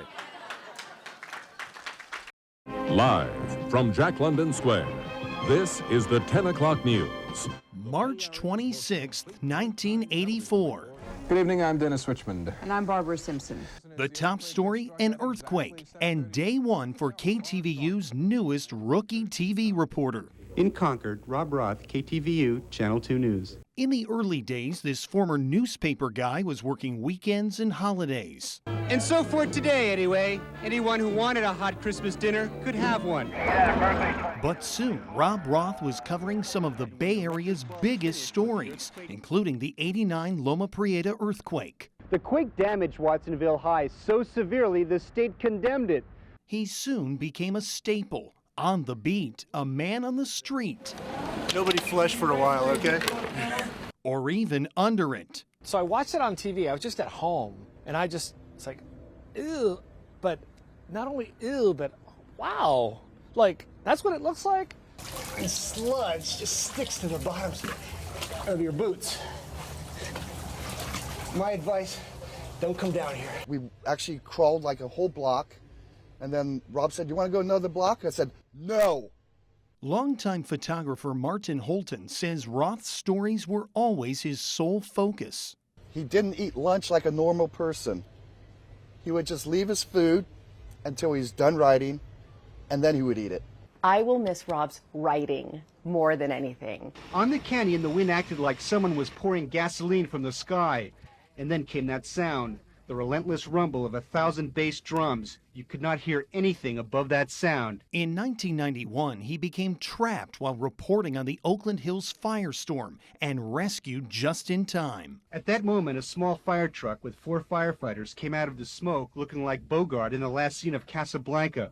Since then, his storytelling has spanned every subject, each one approached with care, compassion, and sensitivity. One of the students asked me for a name, so I gave him one, Stan Schaefer. He was the longtime partner of a KTVU editor, Bill Longan. Stan died of AIDS. He was way too young.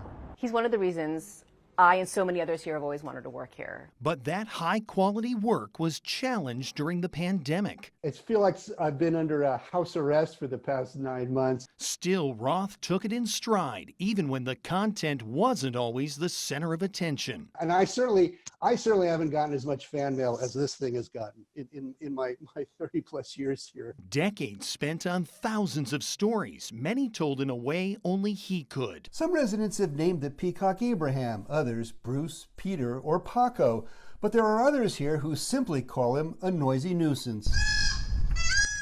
He writes not that you won or lost, but how you played the game. And nobody ever played the game better than Rob. So after 38 years, Rob Roth's putting down the notebook and hanging up the microphone, an accomplished career to which we all are grateful. He's one of the Mount Rushmore, if you will, of the KTVU people. Rob, I'm going to miss sitting across from you at the station. I'm going to miss your jokes. But most of all, I'm going to miss your fantastic storytelling. I really look up to you. I always have. From the KTVU family, thank you for inspiring, educating, leaving a lasting legacy, and congrats on your induction into the Silver Circle. In San Francisco, Rob Roth, KTVU, Channel 2 News.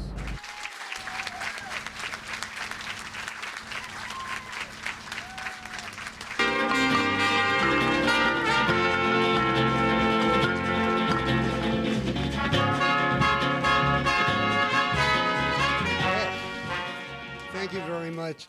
And thanks, Brooks, for doing that story. That story meant a lot to me. And I was sitting there thinking I'm too young to be up here, but I can see that I'm not. And Randy, thanks for serving as my best man today.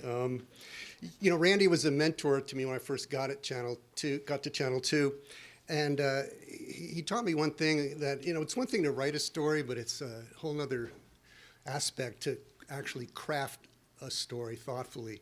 And I kind of aspired to that up until my last days at Channel 2. So thank you, Randy, for that. Before they give me I was going to save this for last, but I'm afraid they're going to give me the gong. So I better thank my wife first. Otherwise, it's going to be a hard retirement. But, as you all know, families put up with a lot in this business, and nobody did it better than my wife, Jessie. By the way, we were introduced by Randy and his wife, Maureen, who's here, some 35 years ago. So it's kind of a symmetrical kind of thing, don't you think? Also, our daughter Casey, our oldest, is here. And Casey's due date was, you saw Brooks mentioned the Oakland Hills fire, which I was trapped in. Well, that was the due date for Casey, who's sitting there. Luckily, she came late. I mean, that was a blessing. I'm really here for one reason, and that's Fred Zender. He was a legendary news director who built this, powerhouse news operation at Channel 2, and I'm really humbled just to be able to have been a part and contribute to that. And I know the old guard at Channel 2 still misses Fred every day. I want to tell you a story. I came over from newspapers. I had no TV experience. And my second story was Christmas Day, because none of the good reporters wanted to come in, so there was me. And the story was the feeding lunch at Glide Church to the needy. And raise your hand if you haven't done that one 40 or 50 times. But it was my first, and happy to do it. And I'm paired with the photographer, a legendary photographer named Willie Key. And if you didn't know Willie was a true character, and he was built like a round fire hydrant. He wore black, Fu Manchu mustache, had kind of a surly attitude, was really a sweet guy underneath, but surly attitude, but he hated working with new reporters, and that was me. So we get to Glide and get our sound, get all the pictures, and now it's time to do the stand-up. So he goes, stand over there. So over there was in front of the turkey. This is a buffet. And so I'm blocking the buffet for people who really need to eat. And stand over there. He grabs a folding chair, slams it down, and stands on it. So now we're at the right height. And he says, move to your left. So I moved to my left. He goes, not that far, God damn it. I said, Willie, we're in a church. We're in a church. And now the place is stone quiet. He's yelling at me. I'm yelling back. And I'm flubbing. Oh, and I'm flubbing all my takes, just flubbing, and I'm supposed to look kind of cool and composed, and sweat, and I just would rather be anywhere but there. I figured. And anyway, so we get through it. We're bickering on the way, all the way back to Oakland in the car, and then we became really good friends. But I wanted to say that I figure I did something like 7,000 stories at Channel 2, and every one of those 7,000 was better than that one. In closing, it's just been a remarkable career. I'm just so grateful to the people that I got to work with. Some of them are sitting, my support group over here. Just great reporters, and the people on the list, people that I worked with, and also people that I worked against, from the other stations.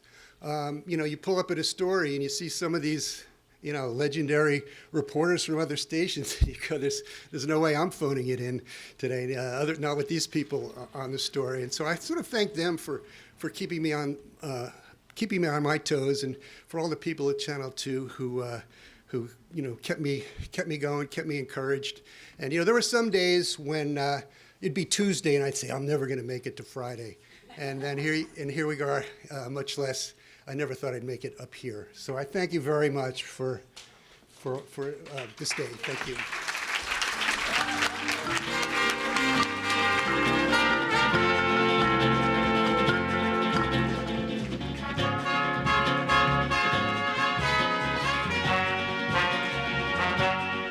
Would you like to come up here and say that? Come on. Rob Roth, everyone.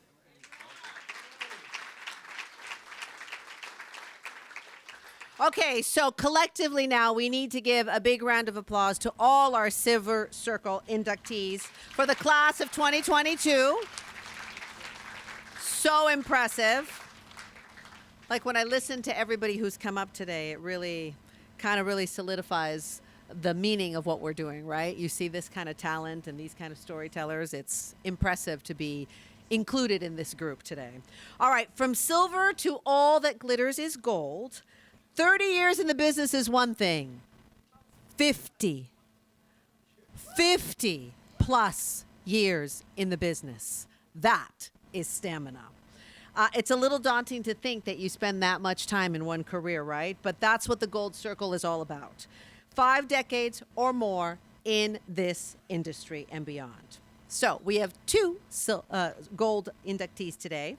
Let's start with our first. No one embodies above and beyond more than our first Gold Circle inductee. A force of nature in Fresno. He went from Greece to Hollywood. Then he went rogue to anchor and be the weatherman in Fresno. We're talking about Kopi Soteropoulos. Kopi is so fabulous and so amazing that he needs not one, but 2 presenters to be able to showcase him.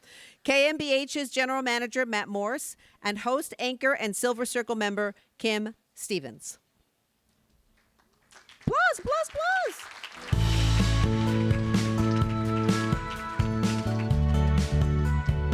Thank you. I know, they always applaud you, Matt. It's okay. You sign the checks. I try. Hey, congratulations really to all of the Silver Circle inductees. So proud of you and really impressed. As well as our scholarship winners, just it really does help us feel like our future is in good hands. You're very impressive. And of course, the other Gold Circle inductees, Spencer, congratulations. We are here to talk about Prokopius Vasilius Soteropoulos. How do you spell that, Kim? K-O-P-I, Kopi, baby. okay. Yeah, that's it. Another big deal, Dave. When Fox 26 went on the air in Fresno in 1971, Kopi was there. I wasn't even born yet. Okay. He started writing commercials. Dialing for dollars. Yes. He had great plaid jackets that he still sometimes brings out and wears on the air. But the pull, Jessica, as you said, the pull of Hollywood was just too strong for him. So he and his wife moved to Koreatown. In a fixer-upper that, by the way, is worth $1.5 million today. Yeah, he kicks himself wishing they still owned it. But, bygones, huh? Speaking of fixing up, he's down there in Hollywood trying to make his way. So he laid carpet, he hung curtains, he made cold calls for telemarketers. The glory of being a Hollywood actor. Yes, indeed. If you are up in the middle of the night, maybe you'll see him and you're watching TV. You might see him on with the Hulk, Bill Bixby, that Hulk. And Lou Ferrigno as the Hulk. Oh, yeah, Lou that's Ferrigno. right. He also that's talked right. to Kit. Yeah, Knight Rider.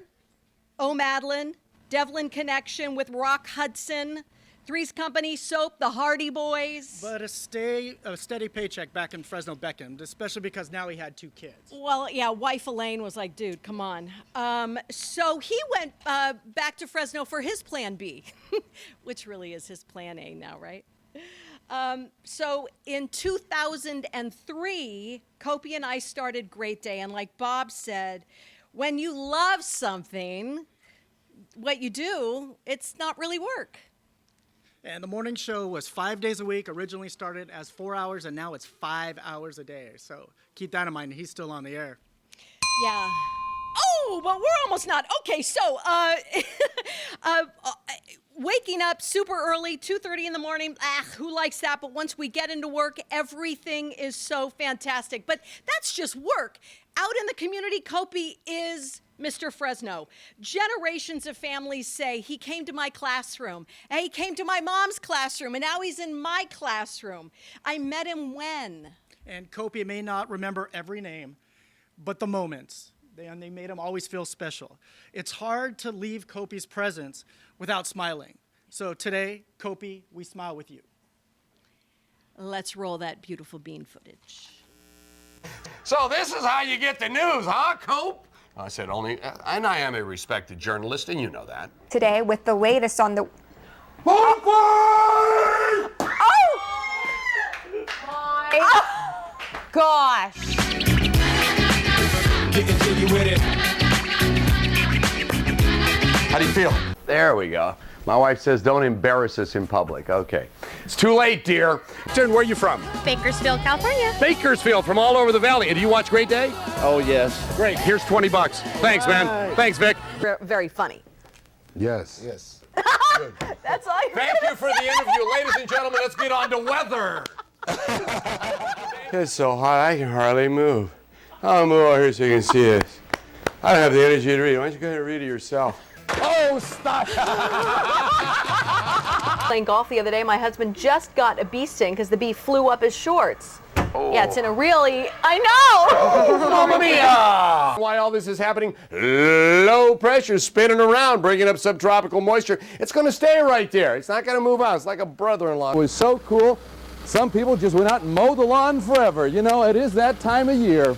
Kopi, now what do you do? How long does it take you to do your hair? Well, that's the color your hair used to be. Used to be, yeah. Really Oh, here we used go. to be Oh, there dark. we go. Hold on. There we go. You want a bigger forehead? There you go. You want a smaller forehead? There you go. Yes, they're starting to sell it something new. And there it is. It's Lemello Tree. Combination marshmallows and lemon. Kim, just pick a lemon right there. Just pick a lemon. There you go. Let's see how this has happened over the years. What do we have in there? Marshmallow in the lemon. Marshmallow in the lemon. Isn't that amazing? Hey, that's Tom Cruise! Tom, smile! Smile! Yes, sir.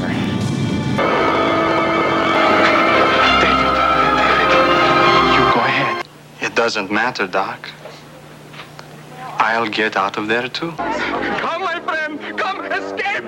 I know you speak Greek. You always got women coming in and out of your life, and always at the wrong time. Tell me about it. Listen, Mike. If Kate don't show up, I get you a nice Greek girl. Can I have a Coke with no ice? Yeah, one Coke, no ice. Hey, there you go. Who's the popular blonde? Kopi joins us here in just a few minutes with all the details on George your weather. Foreman, I'm gonna grill ya!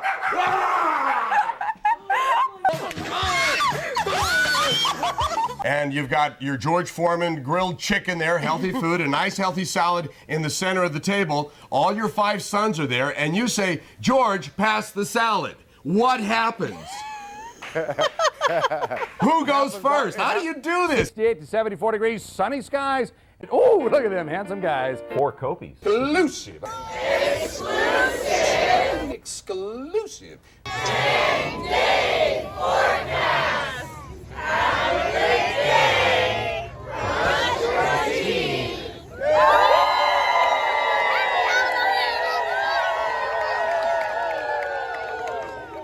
We're in the low 70s through Saturday and sunny skies. I love this weather. Oh, yeah. Have yourselves a great day.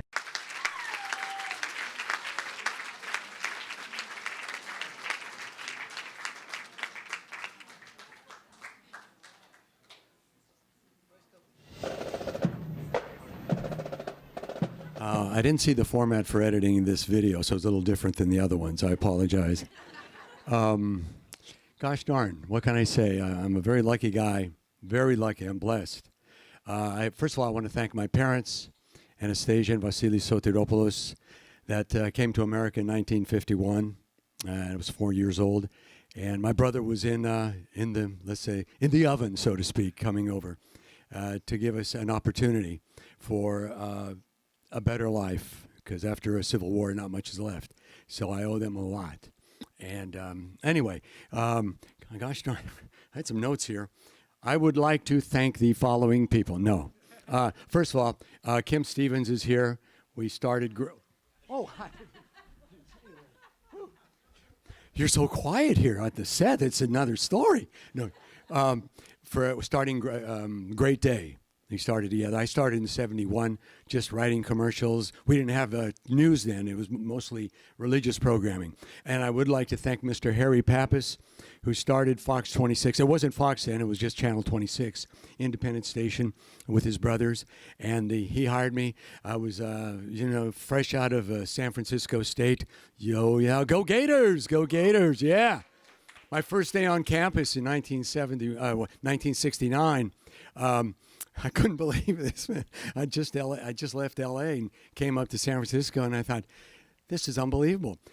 Police officers in riot gear on horseback. S.I. Hayakawa was on the administration building with a bullhorn. All right. I have no idea what the hell he was talking about, but it was a great introduction to San Francisco, and I have a close connection to this city. My brother Pete, who passed away a couple of years ago, used to have Bravo Pizza at Mission in Geneva. I don't know if you know any about that, but that was my brother Pete's pizza place, and the neighborhood loved him. Unfortunately, he passed away before his time a few years ago, but that's the way it goes. But I started with Channel 26, left for Hollywood for 10 years, and then came back. It was time.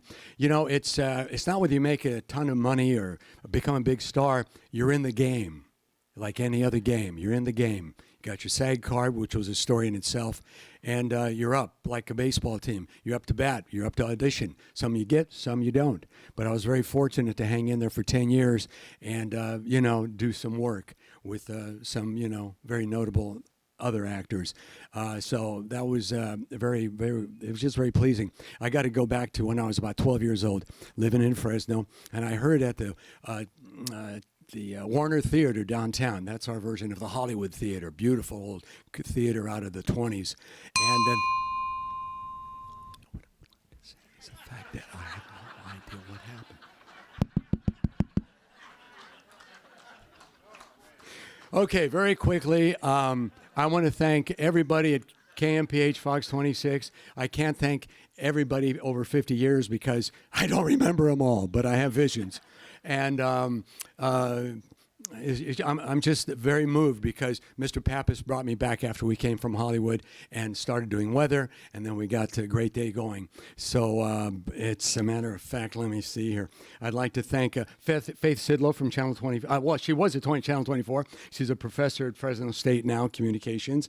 And Jim Jacobs, our news director. There you go. And there we go. Matt, our general manager, and Justin Willis, who is a morning weather guy with me, and he also. Yes, I understand. So he also anchors on the station. But there's so many people to thank you can't thank, and thank you all for being here. And I'm in awe of the appreciation and very humbled. I'm just one lucky son of a Greek. Thank you.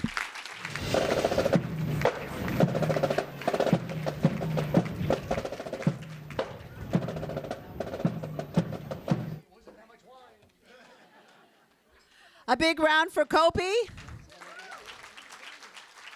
Who's with me that he should host next year?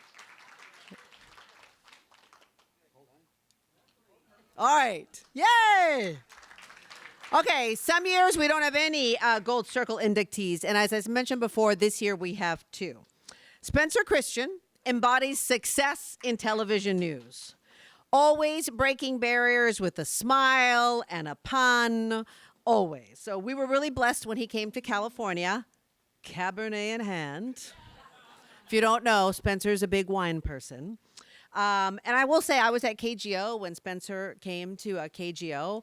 And I will say that we were a little kind of a little intimidated and a little worried about how this big network star was going to, like, blend in with us, local yokels, doing the news. And I will tell you that Spencer came in and he immediately just became one of the gang, seamlessly, fitting in and never making us feel that we weren't at his level. There was the one time that we took him to Kokari, though, and when we got the $1,400 wine bill, we knew we were not at his level. Yeah, we're still paying that off.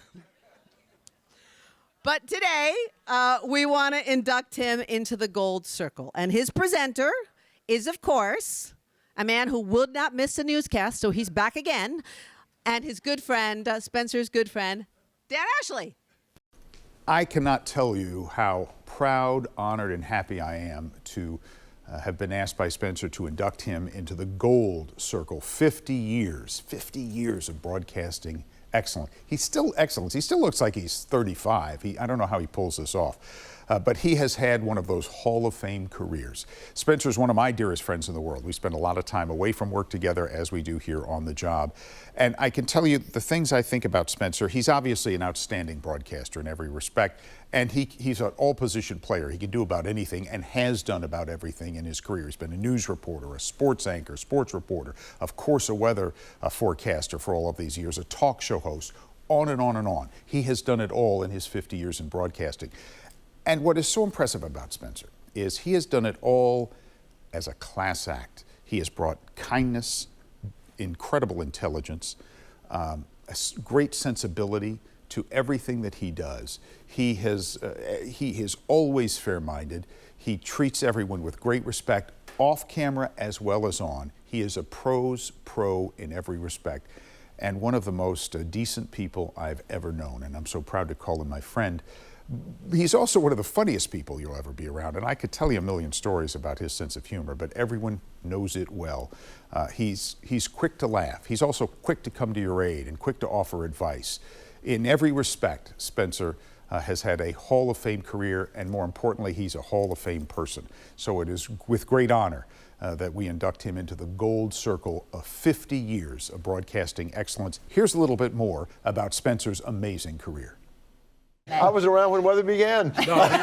Spencer spent 13 years as weather anchor on Good Morning America. I had never been nervous before on the air my entire life, but my stomach was in knots that day because I'm going to be on Good Morning America on national TV. So I got this earpiece in, and all of a sudden I hear David Hartman's voice saying, and now filling in for John Coleman today is Spencer Christian from our flagship station here at WABC in New York, and he's in Chicago. Spencer, what's the weather going to be? And it was something about David's voice that was so comforting and so reassuring that right away my nervousness went away and a star was born. Every celebrity who came through the GMA studio wanted to do weather with me. I did weather duets with Bill Murray, Billy Crystal, Tom Hanks, Henry Kissinger. In 1999, he brought his energy and his expertise to ABC 7 in San Francisco. All of our friends from Disney, we're so happy to have you here with us to help us kick off the holiday season. The Bay Area proved a perfect fit for Spencer. You're doing very well out in San Francisco. Loving out there. Near the wine country, having a great time in the Bay Area. The weather, it never snows. Yeah. I love it. It's great. No more cold weather remotes for me. I love it. He shared his love of wine on Sips with Spencer. I want to share with you one of my great passions in life. It's wine. Right now I'm at the Mountain Winery in Saratoga. Hosted the Emmy-winning View from the Bay. Another workout for you now that will tone your body and you'll have fun while you're doing it. And of course, enjoying any opportunity to show off his championship hula hooping skills. Now Spencer even has his own podcast. A beloved fixture in the community, Spencer can be found volunteering his time, reading to kids in classrooms. He then met some lions whose faces were stone, and he asked them to help him not be so alone. And visiting local food banks. I'm proud to present this donation to you for $15,000. Well, thank you. Let's do some quick math. Okay. This will provide about $90,000 worth of food. Always with a smile on his face and that hula hoop nearby. Spencer is an accomplished author and presenter, but his proudest performance is that of father and grandfather, spending time with his family and still taking the occasional trip back to New York to fill in on GMA. Filling in for Ginger in the weather department. Who is it, ladies and gentlemen? A blast from the past. With Spencer at your side, there is no storm you can't weather. Our current storm, which will be with us through tomorrow evening, ranks 1 on the ABC7 exclusive Storm Impact Seal. For that, we thank you and honor you, Spencer. Congratulations on joining the Gold Circle. Please welcome Spencer Christian, remarkable weatherman, remarkable man, father, and friend.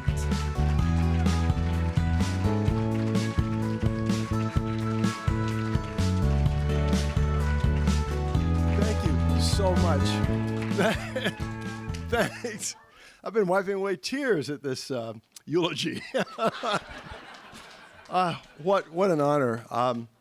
The first line of my bio at ABC7 says, I wrote it, it says, after nearly 52 years in this business, I can't think of anything else I would rather do. And that's true. In fact, what kind of circle do you give out for 75 years? Thank you to the Academy, to everyone connected with this honor. That's quite a piece of bling you got there, Kopi. I can't wait to get mine. I think of my life and my career as an improbable journey. My life has been an improbable journey because I grew up in the old Jim Crow segregated South. My parents grew up during the Depression. They were both poor from large families. Neither of them had the opportunity to finish high school, but they invested all their hopes and dreams and prayers in the belief that their kids would see greater opportunities.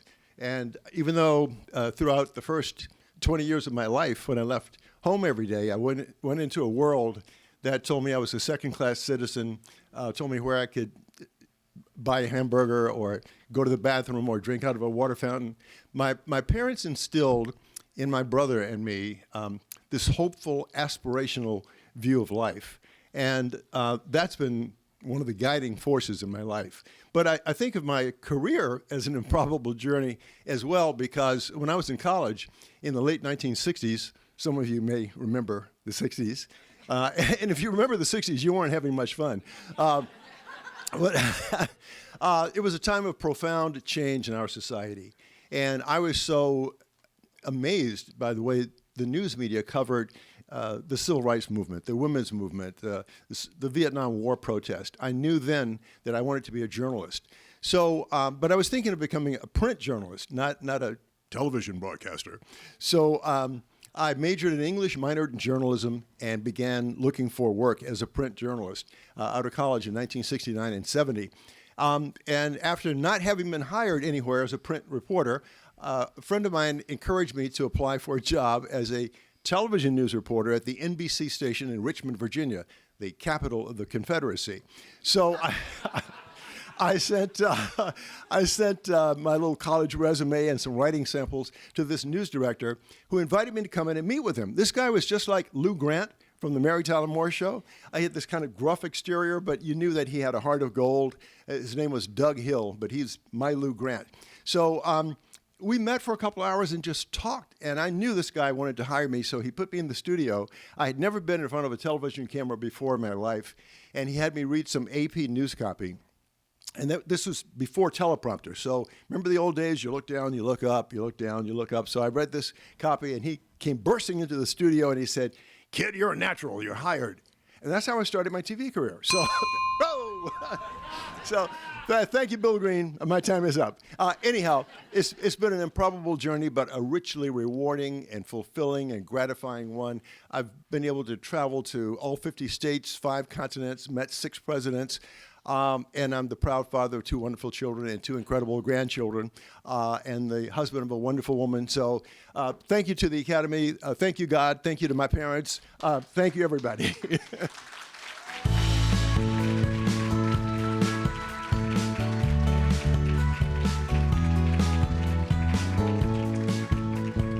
He's wonderful.